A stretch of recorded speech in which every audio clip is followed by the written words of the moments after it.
영국 가디언지는 한국 LG케미컬의 한 대주주가 영국에게 주당 40만 개의 진단키트를 제공하겠다는 제안을 했지만 당국의 승인 절차 지연 때문에 다른 나라에 빼앗길 상황에 처했다고 보도했습니다. 런던 컨티넨탈 철도의 닉 마컴 회장은 가디언과의 인터뷰에서 자신이 정부와 접촉하고 있지만 영국 공중보건국이 늑장을 부리고 있다고 비판했습니다. 또 한국산 진단키트에 대한 수요가 엄청나 우크라이나, 루마니아 등이 물량을 낚아채기 위해 이미 한국에 군용기를 보내고 있다는 주장도 했습니다. 마콤 회장은 지금은 서부 시대와 같은 상황이라며 모로코조차 비행기를 한국에 보냈는데 영국 정부는 뭐하고 있는 거냐고 비난했습니다. 만약 정부가 숨어서 테스트할 때까지 결정할 수밖에 없다고 한다면 영국은 한국으로부터 퇴짜를 당할 것이라고 말했습니다. 이런 제안을 해온 LG케미컬의 대주주가 런던 정경대에서 수확해 영국에 각별한 애정을 가지고 있다고 했는데 만약 영국 정부가 승인을 내리면 무상으로 제공하겠다고 했기에 더욱 안타까워하고 있는 것입니다. 영국은 6일 기준 확진자가 47,000명이 넘었고 존슨 총리까지 걸려 6일 상태가 안 좋아져 입원까지 한 상태입니다. 급격히 숫자가 늘자 영국의 한 병원에서는 개인보호 장비가 없어 의료용 폐기물 봉투와 스키형 고글을 쓰고 일하는 의료진들의 모습이 포착되기도 했습니다. 이제 전세계는 한국 정부를 비롯해 한국에 아는 인사들을 동원해서까지 진단키트를 받으려고 하고 있습니다.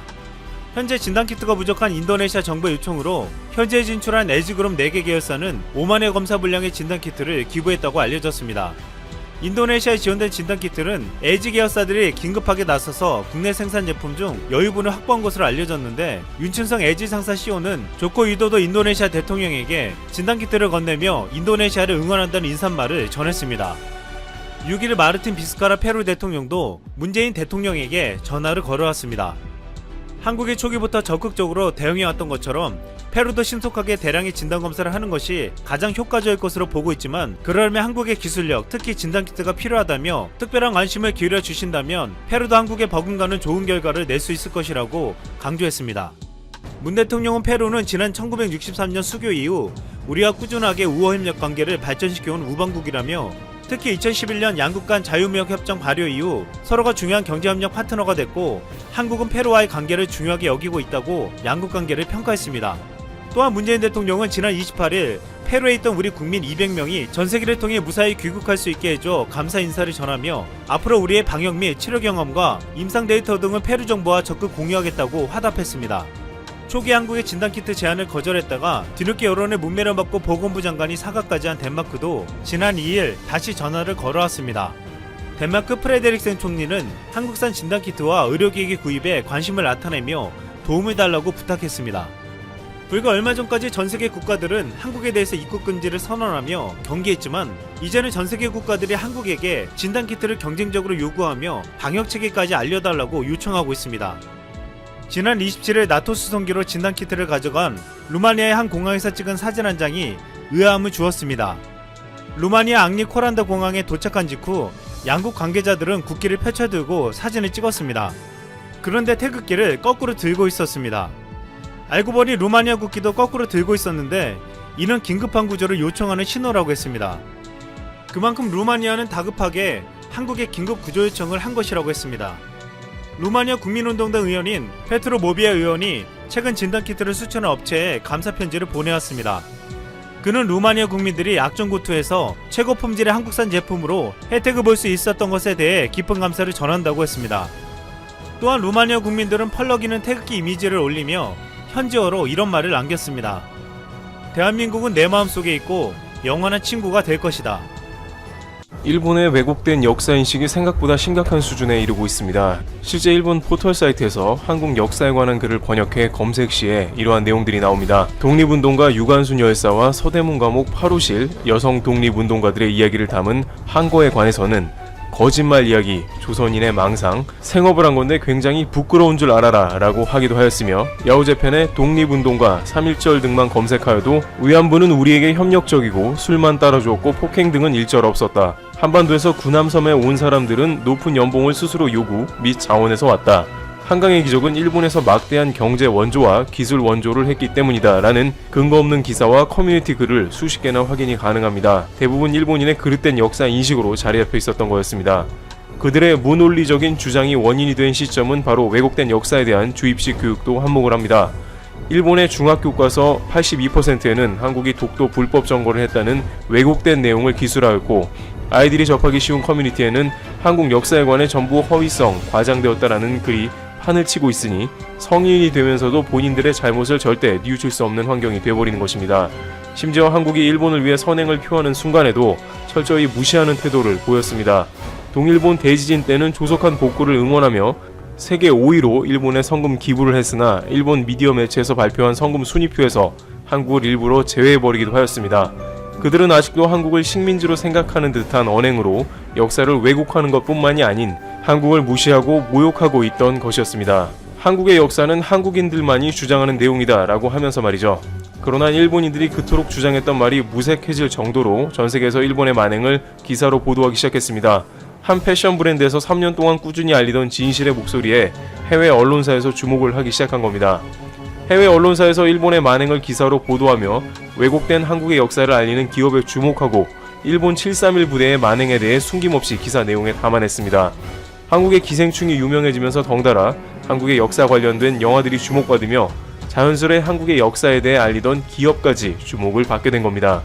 역사를 담은 운동화 한국의 기업에 세계인이 주목할 수밖에 없는 이유, 한국의 국기가 생소했던 이들에게도 한국의 미를 알리고 있다. 패션 브랜드에서는 시도해보지 못한 행보다. 이례적으로 한국의 국경일이 제품명인 운동화가 판매로까지 이어지고 있다라며 극찬을 자아내는 동시에 일본 731 부대의 만행은 한국과 중국에는 잊지 못할 역사로 남는 일이다. 이 자료를 본 이들은 놀라움과 안타까움을 표하고 있다라며 일본인들이 말하는 한국인들만 주장하는 내용이다라는 말과는 달리 세계 언론사에 일본에 추악했던 만행이 퍼지며 세계인들이 한국의 가슴 아픈 역사에 공감을 하며 일본의 만행을 알렸습니다. 물론 국경일뿐만 아니라 365일 한국의 역사와 미를 알리기를 실천하는 기업의 준비된 결과였던 거죠. 사실 라카이는 일본에서 고도화로 인지도가 있던 브랜드였습니다. 그렇게 오히려 더 독도를 알리기에 앞장서고 일본의 우길기 티셔츠를 폐기하고 태극기 에디션을 출시하며 한국의 역사와 미를 알리기에 박차를 가했습니다. 또 그로 인해 일본에서의 불매운동을 겪었고 이미 심각해져 있는 그들의 역사 인식을 알고 있었겠죠. 그래서였는지 굳이 일본인들의 반응에 큰 흔들림을 보이지 않았고 묵묵히 우리는 진실을 알릴 뿐이다 라는 그들만의 신념으로 일본인들이 창피하고 숙연해지고 깨우칠 수 있는 똑똑한 방법을 찾아냈습니다. 태극기가 들어간 제품과 같이 왜곡된 역사를 국내뿐만 아니라 해외에 하나하나씩 알리기 시작한 겁니다. 태극 컬러와 건공 감리가 들어간 운동화를 내세우며 독도를 알리기에 앞섰고 일본 731 부대 생체 실험 내용을 4개 국어로 내걸었으며 독립운동가분들을 잊지 말고 이제는 빼앗기지 말고 우리 손으로 지키자며 독도 팔찌를 출시했습니다. 그리고 라카이 코리아는 이렇게 말했습니다. 절대 왜곡되어서는 안 되는 한국의 역사를 큰 영향력을 행사할 수 있는 기업에서 알리는 건 당연하다고 생각한다. 당장 눈앞의 이익보다는 자신들의 소신을 이어가며 몇 년 동안 하나의 목표만을 위해 달려오던 기업이기에 진심 어린 알림이 세계인들의 심금을 울릴 수 있게 된 것입니다. 2020년 한국은 일본이 해내지 못했던 전 세계적 어려움을 극복해내어 많은 나라가 필요로 하는 국가가 되었습니다. 심지어 그들마저 저희의 도움이 필요할 때가 되었죠. 하지만 우리는 내년 도쿄올림픽에서 일본의 우길기가 휘날리는 걸 보게 될 수도 있으며 앞으로 얼마나 더 걸릴지 모르는 대한민국의 땅, 독도를 영토 분쟁 속에서 지켜야 하고 제7광구가 8년 후 일본의 땅이 되는 걸 볼 수도 있습니다. 현재 일본 시장의 눈치를 보며 소신의 발언조차 하지 못하는 기업들이 많습니다. 하지만 소규모 기업인 라카이 코리아는 기업인이기 전에 한국인으로서의 한결같은 행보로 그들의 의지를 보여주고 있습니다. 이렇게 한국을 알리는 기업들이 좀 더 힘을 낼 수 있도록 많은 분들의 응원이 필요해 보입니다. 테루티브 여기서 마치겠습니다. 이번 사태로 미국에서만 일자리 500만 개가 사라질 것이고 1910조 원이 공중 분해될 것이다. 전 세계를 혼란에 빠뜨린 2009 금융위기를 능가할 수 있다. 미국의 월스트리트저널이 전문가 34명을 대상으로 조사한 결과를 보도한 내용입니다. 2007년부터 시작돼 2009년까지 이어진 세계 금융위기로 미국에서만 650만 개의 일자리가 삭제되었는데요. 이번에 미국 전문가들이 1차적으로 예측하고 있는 숫자가 500만이고 사태가 장기화될 경우 피해가 예상을 훨씬 웃돌 수 있다 경고하고 있습니다. 중국의 상황은 더욱 심각합니다. 세계적인 투자은행 골드만삭스, 모건스탠리, UBS 그리고 가장 공식력 있는 신용평가 기관 S&P마저 지난해 6%의 GDP 성장률을 기록한 중국이 올해 1분기에는 최하 마이너스 10%의 성장률 즉 중국의 경제가 빠른 속도로 후진할 것이라 전망하였습니다. 한국도 예외는 아닙니다. 중국과 미국에 대한 수출 의존도가 높기 때문에 이번 사태로 한국이 받는 타격도 상당한데요. 화면에 보시는 것처럼 중국에 대한 수출 비중이 무려 25%, 미국 12%로 둘을 합치면 37%로 한국 경제가 상당한 영향을 받고 있습니다. 기존의 한국 경제가 올해 1.1% 성장할 것이라 예측했던 글로벌 신용평가사 S&P는 이 수치를 마이너스 0.6%로 수정하였고, 영국 런던에 본사를 둔 경제연구 컨설팅 회사 캐피털 이코노믹스는 한국의 올해 성장률을 마이너스 1%로 추락할 것이라 내다봤습니다. 이렇게 상황이 심각해지자 긴급 재난소득이라 해서 정부가 모든 국민들의 현금을 나눠주는 방안이 전 세계적으로 핫 이슈가 되고 있습니다. 가장 먼저 결단을 내린 곳은 미국. 워싱턴 포스트의 보도에 따르면 미국인들은 앞으로 몇 주 안에 $1,000를 받을 수 있을 것이다. 백악관은 심지어 이 금액이 $1,000가 넘을 수 있다고 제안했다. 라며 스티븐 무누신 재무장관이 미국인들에게 수표를 즉시 보낼 것이고, 트럼프 대통령은 앞으로 2주 안에 수표가 지급되길 원한다 발언한 것으로 전해졌습니다. 앞으로 2주 안에 미국인 1인당 126만원을 지급받게 된다는 것인데요. 맨큐의 경제학 다들 한 번씩 들어보셨을 겁니다. 전 세계적으로 유명한 그레고리 맨큐 하버드대 경제학과 교수도 최근 모든 미국인들의 $1,000씩 지급해야 한다 전하였습니다. 맨큐 교수는 조지 W 부시 행정부 시절에도 대통령 경제자문위원회 의장을 지냈는데요. 이번 사태에 대해서 도움이 필요한 이들을 선별하는 것이 어렵다면 모든 국민들의 $1,000 수표를 가능한 빨리 보내야 한다 강조하였습니다.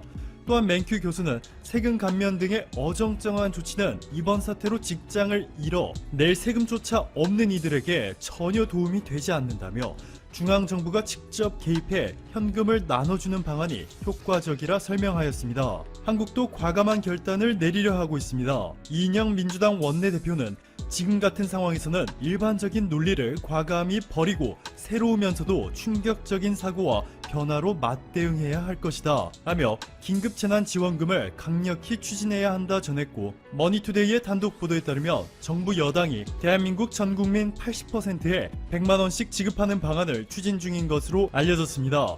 약 50조 원의 예산이 필요한데요. 지급 대상은 가처분 소득 하위 80%입니다. 즉 자신의 수입에서 이자와 세금 등을 제외하고 소비 가능한 금액이 우리나라 상위 20%가 아니라면 누구나 받을 수 있다는 것이죠. 이미 시행에 옮긴 지역도 있습니다. 김경수 경남지사는 경남형 긴급재난지원금을 우선적으로 시행한다며 1인 가구와 2인 가구는 30만원, 3인 가구와 4인 가구는 40만원, 5인 이상 가구는 50만원을 지급한다 전했습니다. 대전도 곧바로 시행에 옮길 예정이죠. 확진자가 방문해 피해를 받은 영업점은 최대 300만원을 지급하고, 소상공인 10만 명에는 전기요금과 수도요금을 20만원씩 지원할 뿐만 아니라 저소득층 17만 가구에 1인 가구는 30만원, 2인 가구는 40만 5천원, 3인 가구는 48만원, 4인 가구는 56만 1천원, 5인 가구는 63만 3천원씩 지급할 것이라 밝혔습니다. 자, 그런데 이렇게 적극적이고 과감한 결단을 내린 한국과는 달리 일본은 극도로 소심해져 있는 상태입니다. 분명히 아베 신조는 최근 열린 자민당 의원총회에서 이렇게 발언했습니다. V자 회복을 해야 한다. 지금까지 전례에 구애받지 말고 대담하고 강력한 경제정책을 펼쳐야 한다. 그런데 일본이 기껏 내놓은 방안은 일본 국민 1인당 14만원이 조금 넘는 금액을 지급하는 것.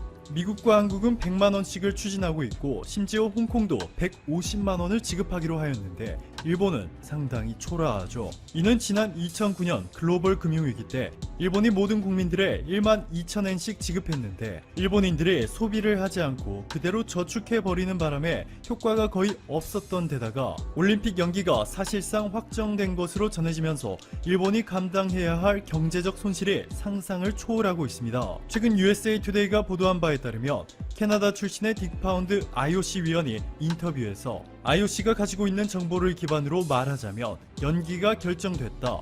자세한 조건들은 아직 결정되지 않았지만 도쿄올림픽이 7월 24일에 시작하지 않는 것으로 알고 있다 발언한 것으로 전해졌습니다. IOC의 집행위원 니콜 호버츠도 워싱턴 포스트의 집행위원회에서 연기에 대해서 결정을 내렸고 앞으로 4주 동안 연기 시나리오를 논의할 것 이라 전한 것으로 알려졌습니다. 일본이 가장 우려했던 것이 현실이 된 상황인데요. 여기에다가 지금까지 일본 정부가 생각 없이 돈을 마구 찍어낸 결과 일본의 국가 부채는 1경 2천조 원에 육박합니다. 전 세계 정부 부채가 총 8경 2,300조 원인데 이 중에서 7분의 1 정도를 일본이 차지하고 있는 것이죠. 이 때문에 일본 국민들로부터 1년에 걷어들인 세금 중에서 230조 원을 빚을 갚거나 빚에 대한 이자를 내는데 낭비되고 있습니다. 일본의 전부였던 2020 도쿄올림픽 개최마저 잃어버린 일본이 빚더미에 앉아 최악의 경제 위기 상황에서 국민들에게 긴급으로 나눠줄 돈마저 없는 상황인 것이죠.